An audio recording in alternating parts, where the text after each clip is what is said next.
Welcome and welcome back to my channel. My name is Belle and this is the Belle Perspective, and today we're going to be reviewing Harlem season 2.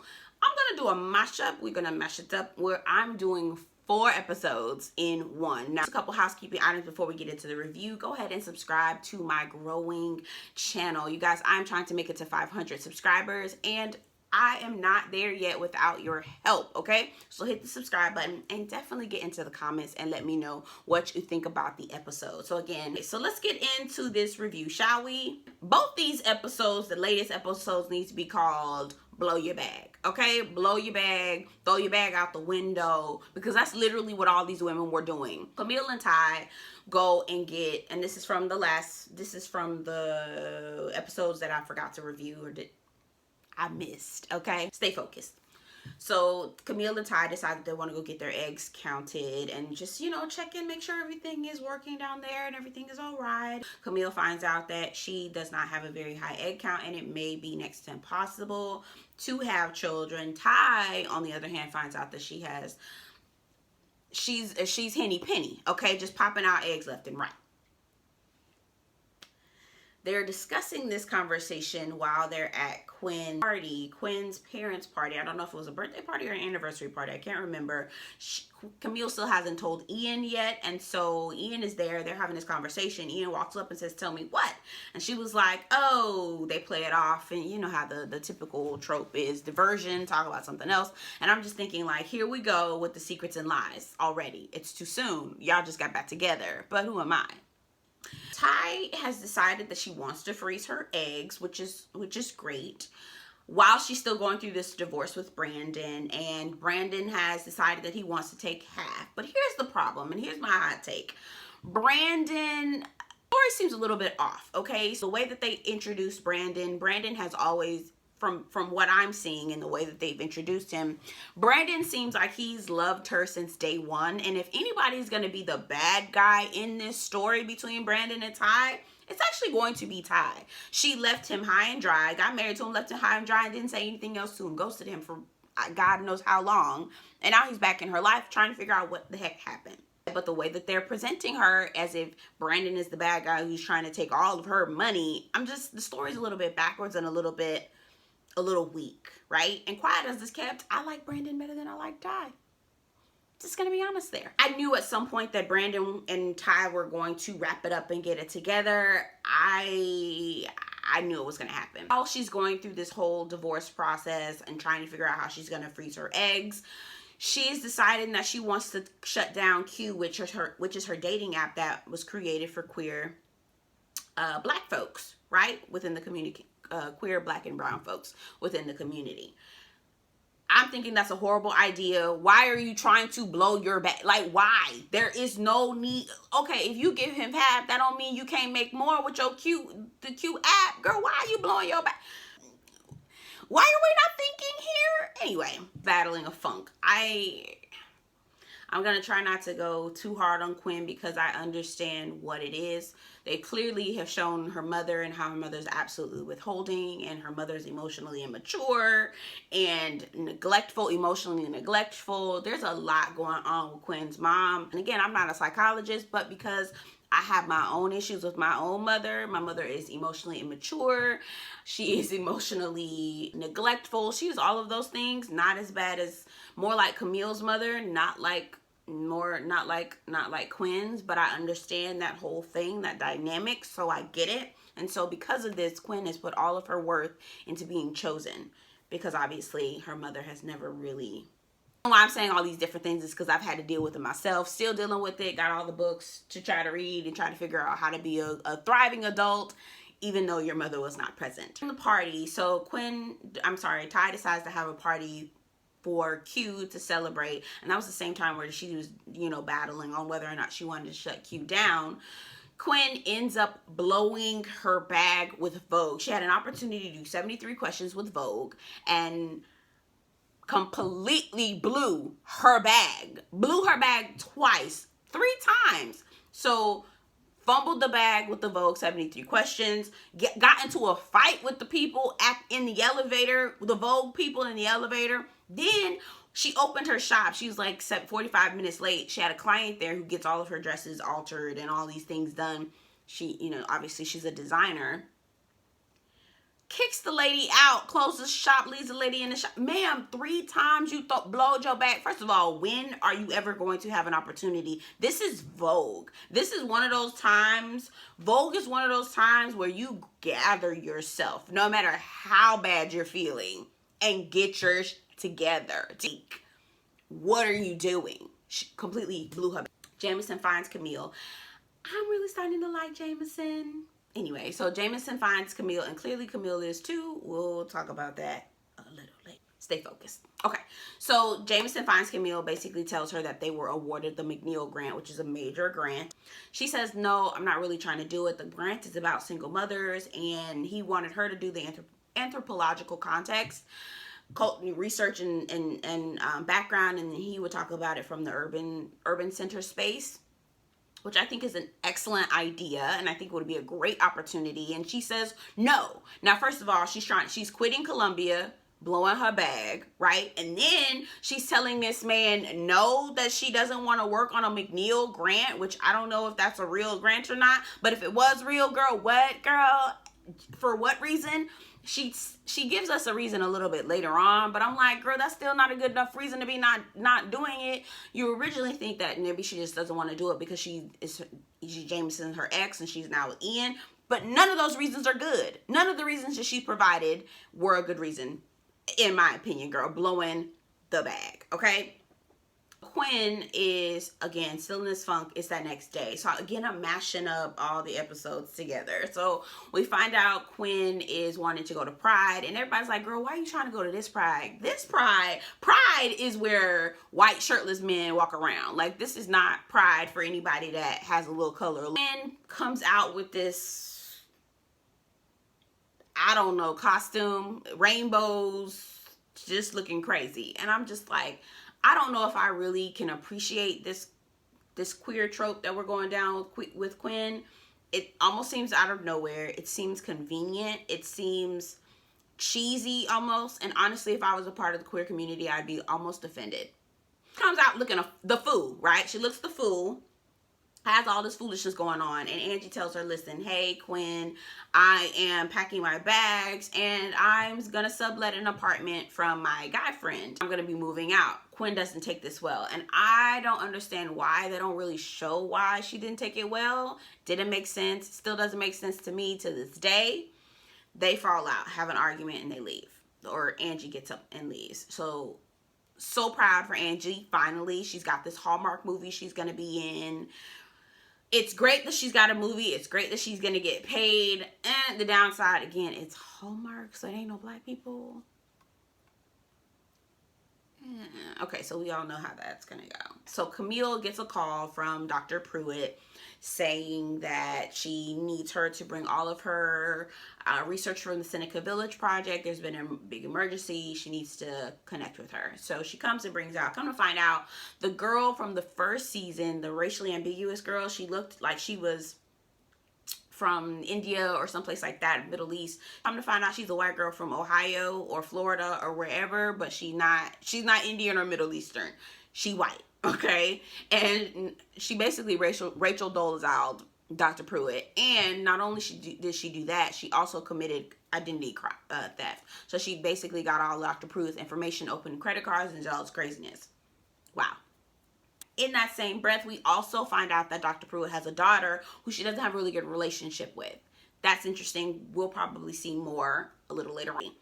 The school is asking all of the faculty to present their birth certificates and their social security numbers. Okay, so going back to Angie. Angie has met, and I don't think I talked about this, Angie met this guy named Mike, right? Mike at Quinn's parents' party. Now, I'm going to rewind and go back a couple episodes that I did not record. Quinn's mom actually tried to hook Quinn up with Mike. Mike is like from a really great home. He's got money. Quinn's parents knows Mike's parents, okay? Tried to hook Quinn and Mike up, but Mike found out that Quinn actually told Mike that she was queer. So that shut everything down. So Mike at Quinn's parents' party ends up meeting Angie, and they have this, like, I don't know, budding love affair. He teaches her how to ride a bike. It's a whole lot going on that I was just like, okay, this is quick, this is fast, this is interesting. Okay, sure. They haven't revealed to each other that Mike is the guy that Angie likes to Quinn. They haven't done that part yet. I'm interested to see how that's gonna go. We'll see. Actually meets Angie at the Hallmark Studios, and he's like, it's my birthday, I really want you to come. Seems like they're getting serious. Okay, later on we see that Countess Vaughn, she has a cameo. It was cute. So Angie comes in to get her hair done again on the Hallmark cast. We know what shenanigans are going to ensue when you're on the Hallmark cast. Ain't no black people. That means there's not going to be any black hairstylist or makeup artist. And her fro is looking crazy, lopsided, ridiculous. She sits down. The lady's like, no, I'm not doing that. No, thank you. And she's like, maybe I should quit. Ma'am, are you kidding me? Again, another moment where you are trying to blow your bag. Are you serious? When are you ever going to get another opportunity to be on the Hallmark Channel? What are we doing? What are we doing here? Oh, and again, I'm mixing and matching. So we're going back to the whole Pride Parade. Camille is, I'm sorry, not Camille. Quinn is looking the fool with all this regalia on, and this foolish, I don't even know if it's regalia. It's just mess that she got on. Quinn gets kicked out of the party again for fighting the people at Vogue.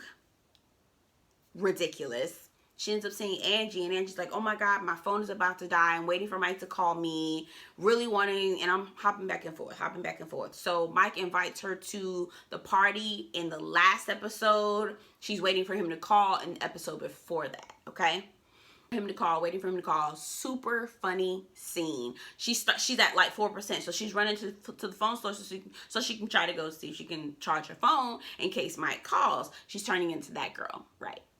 So she starts running, okay, and this black man is standing on the corner. He just eating pizza, and he sees her running, and he's like, oh shit, he started taking off. Next thing you know, all the black people that they see start running. Don't even ask no questions. Ha ha ha. It's that black people start running for no reason kind of joke. Ha, you get it? I thought it was kind of funny. Ian sees a message. And I'm like skipping a lot of stuff because I'm not really trying to make this super long. Ian sees a message from Jameson basically saying we're a great team. We work well together. Ian's like, I'm gonna meet him. I'm gonna shut that shit down. I'm like, oh my god, what kind of lies, insecurity. I'll be honest, y'all. I feel like Ian and Camille's relationship is so boring. Now they're together, it's kind of like, do y'all really need to be together? Maybe y'all could have just left that at home. You know, it's different. Y'all, maybe y'all could have just left this at home. Anyway, so Ian and Jameson decide that they're going to, or Ian meets Jameson at the bar. Basically says, you need to leave Camille alone. I'm her man. They go back and forth. It was a very weird and awkward exchange. But they come to the conclusion that this grant would be really great for Camille. Which, again, how did you guys not include Camille in that conversation? But whatever. Again, so there's a lot of secrets, lies, and omission in this relationship, and it's not looking good. Comes home from being at Dr. Pruitt's house, working with her. Ian comes clean about meeting Jameson at the bar. She's like, what are you doing? Why did you do that? Like, invasion of privacy. What is your problem? That's craziness. Camille then accidentally reveals to Ian that, you know, her egg count is low. She may not be physically possible for her to have children. And Ian's just like really devastated. Why did you not tell me this? This is something that we could have gone through together, and I hated the fact that you had to go through it alone. I agree. We finally get to see Camille's mother, and this part was very triggering for me. I'm not going to lie. I don't think that my relationship with my mother is a little bit different. It's a lot more hostile. Still the avoidance, still the delusion, like just a lot going on. Definitely has mental health issues. Though it's been hard. I'm not gonna lie to you. And it's a very hard thing to watch on television because sometimes you really don't. Sometimes you realize that actually this stuff happens to other people, but while you're in it, you feel like you're alone. Camille's mother is avoidant. Camille's mother still has yet to acknowledge that her father, Camille's father, passed away, and is obviously not handling it well. She has the house decorated completely in Christmas ornaments, but it's probably June or July. Okay, Camille's father probably passed away around Christmas, and so she's holding on to that because one of the pictures that she holds dear is a Christmas picture. Brandon and Ty, they finally reconcile, and I knew that it was happening. I knew it was going to happen because, again, I like Brandon more than I like Ty, and I just knew it was going to happen that way. I knew at some point Brandon was going to rip up the $500,000 check or the $1 million check and give it back to Ty and basically say, I didn't want the money. I just wanted to be with you and support you. And so that's what was happening. So Brandon was there to help her put the needle in because nobody else, you know, obviously Ty doesn't have a whole lot of other people around her to be supportive or there for her to do that kind of thing. Quinn is spiraling at this point. She's worn this gray sweatshirt for like probably the last 3 days. It's been crazy. And she finally breaks down and talks to her friends about it and tells them what's going on. They talk about planning a trip. I strongly encourage therapy, intensive therapy, because it needs to be done. Girl, the mess. I knew trouble was going to continue to ensue with Camille and Ian. I just didn't know how. Camille has decided that she is going to accept working on the grant, which thank you, God, because why would you blow your bag? That's craziness. Why would you not? She goes to Jameson's house. Flag on the play. Okay, time out. Why are you working at his home at night? He's got a tank top on. What are we doing? What are we doing here? What do we do? All these factors. What's going on, Camille? What are we doing? He home at his house. He ain't got nothing but a tank top on and some shorts or something, and it's nighttime. Girl, what we doing, girl? They got a playlist that sounds like what is it called? A midnight storm, quiet storm. The child, the next morning she wake up, she naked in his bed. Girl, what else did you expect? Obviously, that's not going to go over well, and we're going to see the demise of Ian and Camille's relationship quickly, okay? Not to say that we didn't think that was already going to happen. We already knew it was going to happen, just wasn't sure how, okay? Anyway, so that's the end of my review. Overall thoughts, again, I just feel like some of the adversity that they're experiencing is definitely self-inflicted. A little bit, some of it doesn't connect or tie into things. It's like, why would you do that? Why would you do this? Like, they're just things that don't necessarily match, and a lot of the adversity is self-inflicted, and that can get old quickly. So we'll see how this goes. I will see you guys next week, and take care.